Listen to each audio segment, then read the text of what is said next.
uma outra constituição.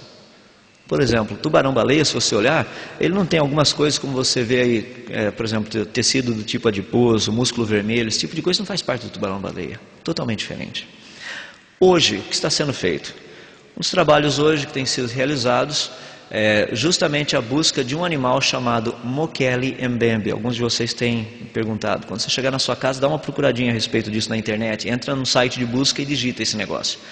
O que é fascinante a respeito do Mokele é que é algo que já há mais de 300 anos é conhecido através de várias tribos. Tribos do Congo. As pessoas falam, mas o que tem a ver isso? É que todos eles descrevem um animal que eles dizem morar no pântano, ali perto onde eles moram, e eles dão as características. O animal tem praticamente o corpo de um elefante, a cauda parecida com a de um jacaré, o pescoço parecido com o de uma girafa, e a cabeça é parecida com o de uma cobra. Então você junta os 4 pedaços, tem uma ideia do que é. Mas muitas pessoas falam, não, mas isso é apenas uma descrição. Isso aqui não é uma descrição, isso é uma pegada. E não é a pegadinha do Faustão, não, isso é pegada mesmo. Tá? Ou seja, não é na rocha, é no solo. Isso é da pata do animal. Existe alguma coisa ali grande. Essa pegada aqui tem mais ou menos 60 centímetros. Só para você ter uma ideia do tamanho do negócio. Agora, teria esse negócio hoje ou não?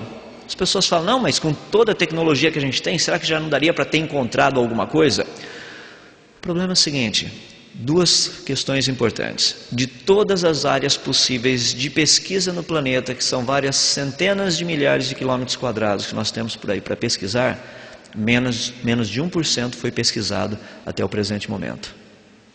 Tem muito lugar para pesquisar. Segundo, é a questão de qual seria o tamanho desses animais hoje. Se eles ainda tivessem a longevidade pré-diluviana, provavelmente esses animais teriam aí seus 20 metros de altura ou daí para cima.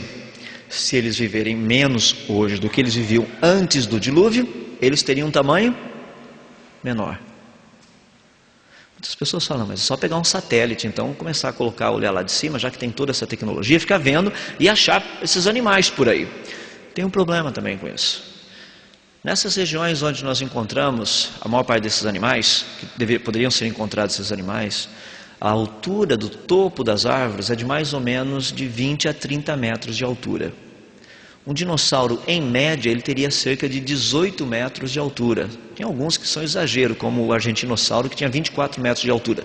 A maior parte ficava na faixa de 12 a 18 metros. Então você não vai encontrar essa bicharada andando lá na floresta, você vai ver uma cabecinha em cima das árvores, assim, andando.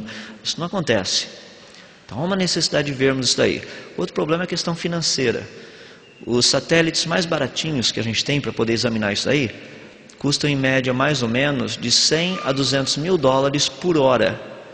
Se você quiser um que é um pouquinho melhor, está na faixa de 1 a 2 milhões de dólares por hora.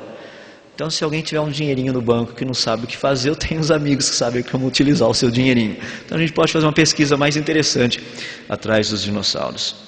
Com respeito aos dinossauros na Bíblia, para nós terminarmos. Onde nós colocamos os dinossauros na Bíblia? Existem várias teorias. Uma delas que me deixa muito preocupado é uma teoria que diz o seguinte, que os dinossauros fizeram parte de uma pré-criação.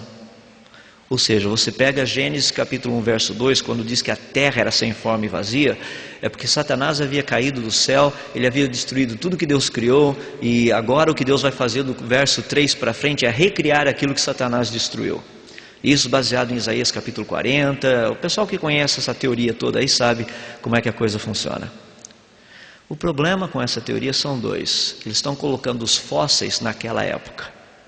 É para acomodar a evolução dentro do contexto criacionista, dentro do contexto, bíblico.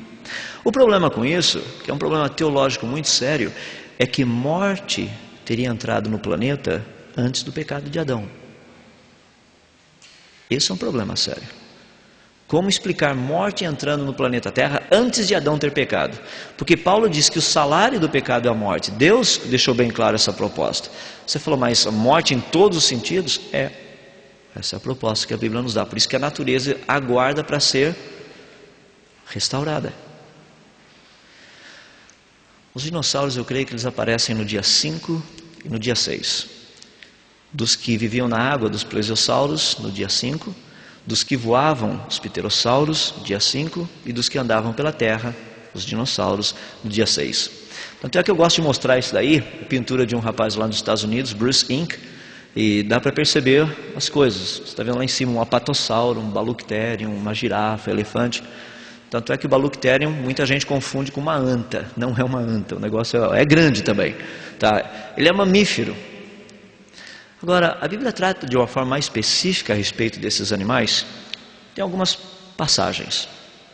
As que são mais conhecidas, Isaías capítulo 40, começando no verso 15, Deus fala para Jó o seguinte: contempla o Behemoth que eu criei juntamente contigo.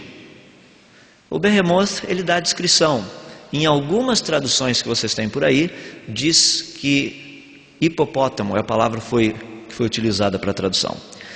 Hipopótamo não encaixa com o que nós temos ali. Primeiro, dá uma olhadinha no animal. Ele diz: a sua força está nos seus lombos e o poder nos músculos do seu ventre.